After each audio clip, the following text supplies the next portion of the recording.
Imagina que un día eres como cualquier típico estudiante, que te dedicas a ir a la escuela, tomas tus clases, convives con tus amigos, haces tu tarea, fantaseas con las enormes sopais de tus compañeras, ya sabes lo usual. Y de pronto, al volver a casa enciendes la televisión y ves en las noticias un extraño incidente donde 256 personas murieron y resulta que tú estás entre los muertos descubriendo que eres un fantasma. Ahora deberás averiguar qué fue lo que ocurrió. Eso y más es lo que encontraremos en el resumen de este anime titulado Occultic Night.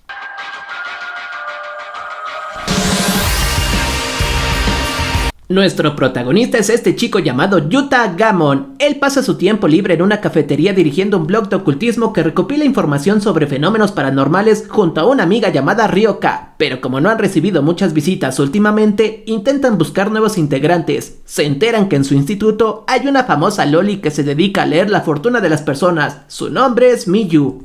En cuanto se reúnen con ella, les muestra que ciertamente tiene poderes clarividentes y acepta unirse a ellos porque en una visión observó que su futuro y su destino estaban relacionados a un chico que pronto la buscaría. Aunque Gamon solo es un chico común que abrió su blog para ganar dinero, su vida está a punto de cambiar. Para conseguir visitas se dividirán en dos grupos. El de las chicas investigará una mansión que supuestamente está maldita. Ahí yace una niña que se dedica a hacer brujería. Mientras tanto, Gamon intentará conseguir una entrevista con un famoso profesor que se dedica a investigar el ocultismo. Sin embargo, en cuanto llega al lugar, descubre que cierta persona fue asesinada.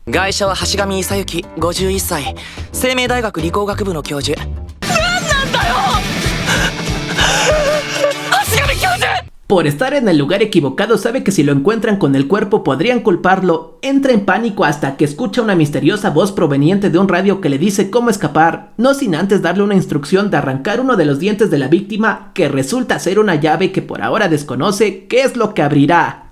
Tras este incidente, en otra parte de la ciudad aparece otro personaje, un detective otaku llamado Shun. Por ahora él se encuentra descifrando una lista que está en código y también está investigando una organización que puede ser la culpable del asesinato, además de que podrían planear una tragedia más grande. Siguiendo su línea de investigación se reúne con una mujer llamada Ririka que está pintando un anciano loco que grita cosas raras sobre experimentos de Tesla o sobre una contaminación del lago. En fin, cosas que parecen absurdas, pero es curioso mencionarlas ya que esta mujer se refiere al anciano loco como Dios. Lo interesante de su plática con el detective es que él la localizó porque ella es una artista que hizo una pintura hace tiempo donde curiosamente plasmó exactamente la escena del crimen que ocurrió el día de ayer como si hubiera previsto lo que iba a suceder. Posteriormente también interroga al hijo del profesor asesinado Hashigami. Ahí se revela que el profesor era una de las mentes más brillantes del mundo. Podríamos referirnos a él como un hombre de ciencia, pero por alguna extraña razón, un día dejó la ciencia de lado para investigar algo que a su hijo se le hizo absurdo, o sea, el ocultismo. Mientras tanto, el equipo de las chicas, al ir a la mansión embrujada, conocen a Minase, una niña que tiene una especie de pacto con un fantasma y a través de él es como hace brujería. Se menciona que en su pasado ella tuvo una operación en la que su hermano le transfirió un riñón y aunque ella sobrevivió, él no tuvo la misma suerte, murió e inconscientemente ella no lo aceptó. Pasó todo un año viviendo con su cadáver pensando que seguía vivo hasta que la policía llegó al lugar y le hizo ver la verdad.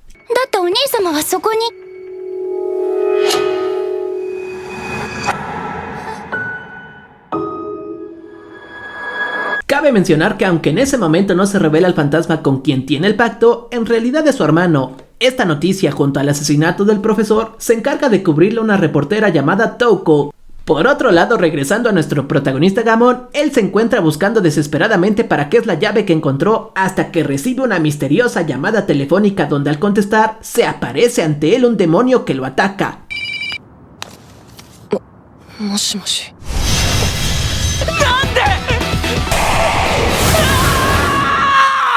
Ve unas extrañas escenas y después simplemente despierta al día siguiente en su habitación como si todo hubiera sido un mal sueño. A partir de este punto es cuando las cosas se ponen realmente interesantes. En cuanto enciende el televisor, aparece una impactante noticia en la que se hallaron cientos de cadáveres en un lago y lo más sorprendente es que una de los testigos que estaba por el lugar dice que vio cómo las personas entraron voluntariamente al lago. Hay que resaltar que en este punto ninguno de nuestros protagonistas saben que están muertos o que son fantasmas, pero hay pequeños detalles ocultos en el anime para deducirlo. Por ejemplo, al ver la noticia los reporteros hablan sobre cubrir el caso. Touka rápidamente se arregla en un espejo para ponerse en marcha sin notar que su reflejo ya no se ve. La razón de esto es porque ya no está en el mismo plano del de los humanos. Además, en varias ocasiones, pareciera que son ignorados por la gente, pero la realidad es que la gente común ya no puede verlos o interactuar con ellos, pero no notaremos esto hasta más adelante. Dejando este dato de lado, Gamon junto a los demás se reúnen en el café para investigar esta noticia para darle fama a su blog. Miyu les comenta que una amiga suya fue reportada como desaparecida y teme que sea una de las víctimas. Mientras la buscan, conocen a la reportera del periódico, dialogan sobre las muertes del lago y Gamon llega a un templo donde se topa con el hijo del profesor. Al dialogar con él le revela que en la escena del crimen había un código oculto. Mientras intentan resolverlo al ir a la casa del profesor, la radio que encontró Gamon se comunica con él nuevamente diciéndole que la respuesta está en los puntos del techo de su cuarto. Poco a poco van uniendo las pistas hasta que se dan cuenta que dicho código son los nombres de 256 personas, las mismas que hallaron muertas en el lago. Mientras se toman un tiempo para ir deduciendo estos nombres, Gamon comienza a sospechar que la responsable de todo sea Ririka, porque en uno de sus mangas dibujó todo sobre las muertes en el lago y la lista con los nombres que ellos encontraron.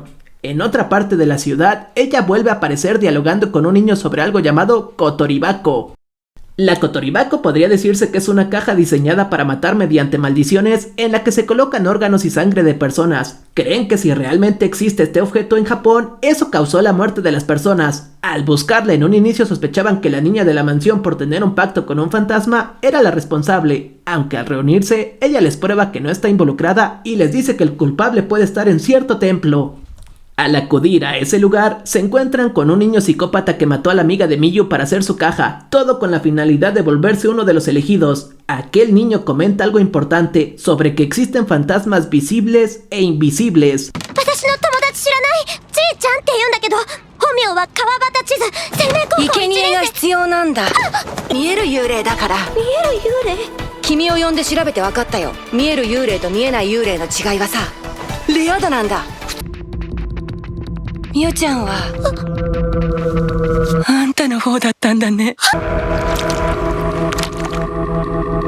Aunque por algunos episodios tratan de vincular las muertes a fenómenos paranormales, fantasmas, maldiciones y todo eso, las cosas cobran sentido, por decirlo de alguna manera, en cuanto aparece una misteriosa organización que está detrás de todo, cuyo representante es un tipo con la voz de nuestro querido Jiraiya.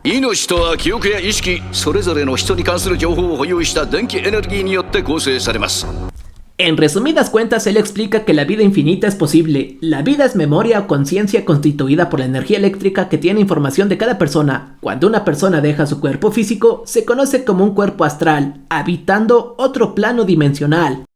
Ahora, gracias a la investigación del profesor que asesinaron sobre Nikola Tesla, descubrieron cómo sincronizar el tiempo astral con el tiempo físico, lo cual dará como resultado la vida eterna. Al final resulta que los muertos del lago son parte de sus experimentos para probar su teoría. Tras esta revelación, finalmente nuestros protagonistas descubren que están en realidad muertos. Pero en un principio Gamon se niega a aceptar algo así y al ir a la morgue se topa con su cuerpo descubriendo que en realidad sí es un fantasma.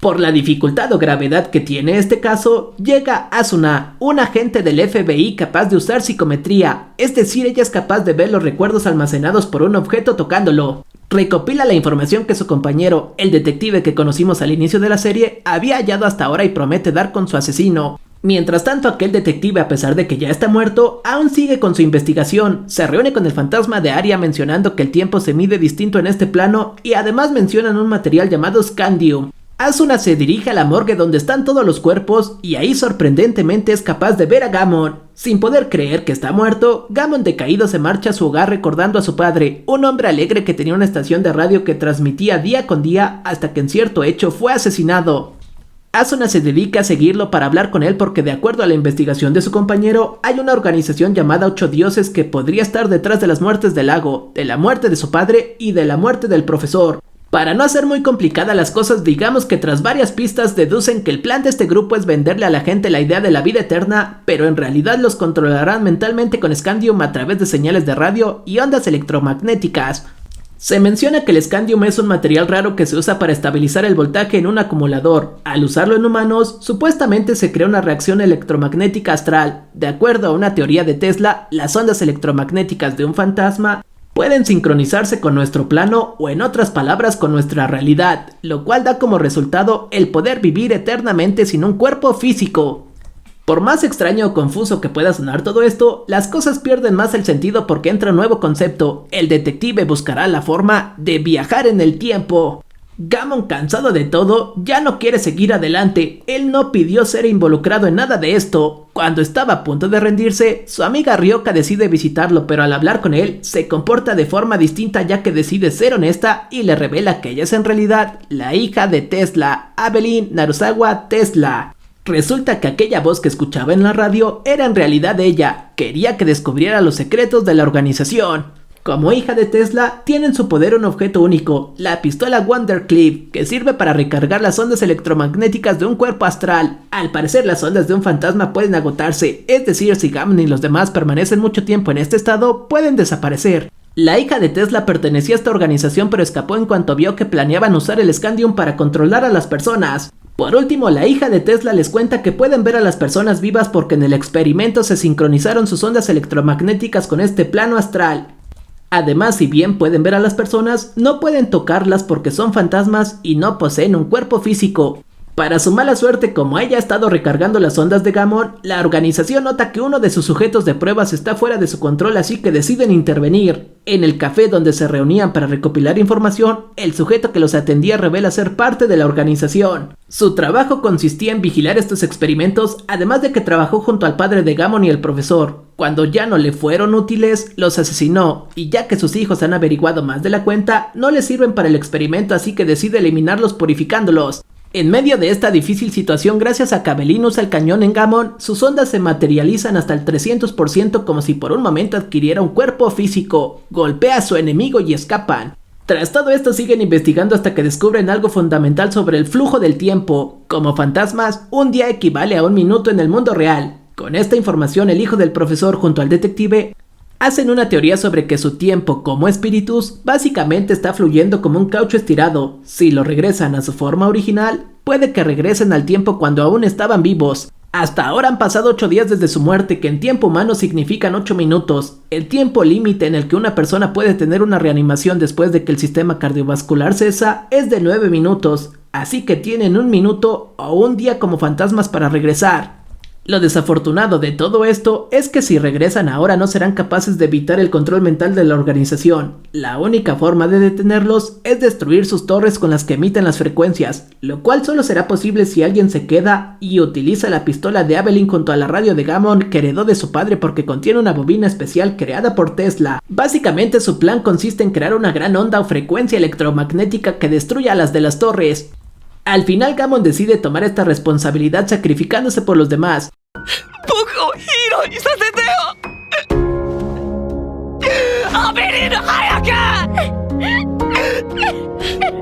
Se enfrenta y derrota al líder de la organización y posteriormente, aunque ya es un poco tarde, deduce que como fantasma puede hacer cualquier cosa como si fuera un sueño, así que le salen alas y se pone en marcha para destruir las torres. Lamentablemente, en cuanto llega al lugar, como último recurso para que no frustre sus planes, lo mueven hacia el plano al que pertenecen los fantasmas. Cuando parece que todo acabó, en ese lugar se reencuentra con su padre. Él enseña a usar el radio para buscar la frecuencia del plano humano. Así finalmente regresa y salva a todos destruyendo esta organización. いいか、そのスカイセンサーは父さん自慢の優れものだ。どんな電波だってキャッチできる。どんな周波数にだって合わせられる。どうすればいいか覚えてるな。メモリを見ちゃダメだ。耳に頼ってもいけない。手だけで感じるんだ。これで終わりだ。